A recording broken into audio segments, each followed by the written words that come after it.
Sorry sir, this is normal booking. You can't enter. What? Are you out of your mind? I have receipt of the banquet. There must be a misunderstanding. Sorry sir, हमें कोई misunderstanding नहीं हुई है. Where is manager? मुझे उससे बात करनी है. This is how you treat your customers. Guard की बात सुनकर रिया और शनाया एक दूसरे को देखने लगे. रिया, डोंट वरी, शायद कोई मिस्टेक हुई है, मैं भी बात करता हूं. रिया बिना नील की बातों पर ध्यान दिए अनमने ढंग से आसपास खड़े लोगों को देखने लगी.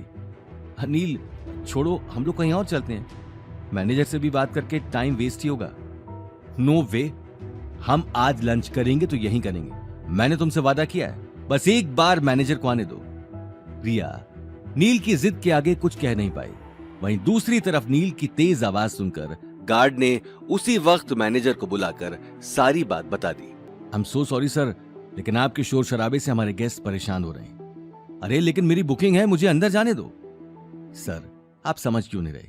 Banquet only for VIP customers, और हम आपको बिना बुकिंग के अंदर नहीं जाने दे सकते हैं. ये हमारे होटल की पॉलिसीज हैं.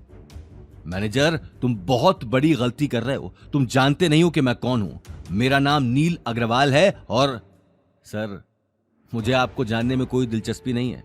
प्लीज तमाशा मत कीजिए और यहां से चले जाइए, वरना मुझे सिक्योरिटी बुलानी पड़ेगी. यह बात सुनते ही नील ने मैनेजर का कॉलर पकड़ लिया. देखते ही देखते होटल के गेट पर तमाशा बढ़ने लगा. लोग भी अब आसपास खड़े हो गए. रिया को जोधपुर में आए कुछ ही घंटे हुए थे और आते ही इतना बड़ा तमाशा देखकर वो परेशान हो गए. वहीं गौतम अब तक एक कोने में शांत खड़ा था. हालांकि वो चाहे तो आराम से अंदर जा सकता था, लेकिन नील को सबक सिखाने का इससे अच्छा मौका उसके पास नहीं था. लेकिन नील भी अपनी जिद से पीछे हटने वाला नहीं था. वहीं होटल में तमाशा देखकर सिकंदर अगले ही पल वहां चला आया.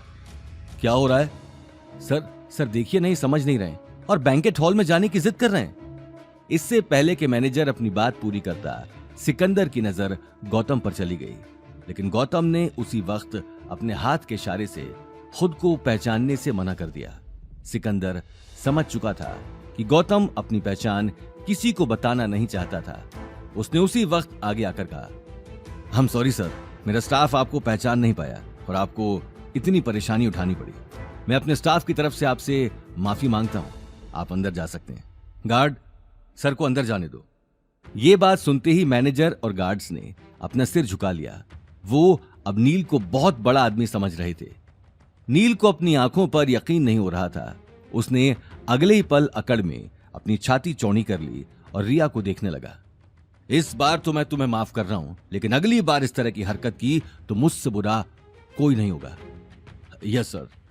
चलो रिया. अगले ही पल नील रिया और शनाया को लेकर बैंक्वेट हॉल के अंदर चला गया. आसपास खड़े लोग भी अपनी अपनी टेबल पर जाकर बैठ गए. सभी की नजर में अब नील किसी बड़ी हस्ती से कम नहीं था.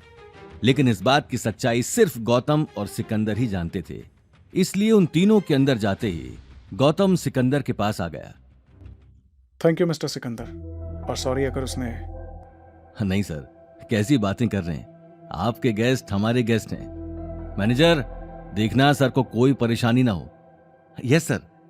गौतम अगले ही पल बैंक्वेट के अंदर चला गया, जहां गौतम के कहने पर बेहतरीन टेबल पहले से ही तैयार कर दी गई थी. रिया उस सजी हुई टेबल को देखकर और आसपास लोगों की खातिरदारी को देखकर हैरान रह गई. वहीं नील और शनाया भी ये अरेंजमेंट देखकर सक पका चुके थे. वाह नील, तुमने बहुत शानदार अरेंजमेंट किया है. मैं सोच भी नहीं सकती थी कि जोधपुर में लोग तुम्हें इतना मानते हैं, तुम्हारी इतनी इज्जत करते हैं. हाँ बस ये तो बस कुछ भी नहीं है, ये तो बस एक छोटी सी झलक है.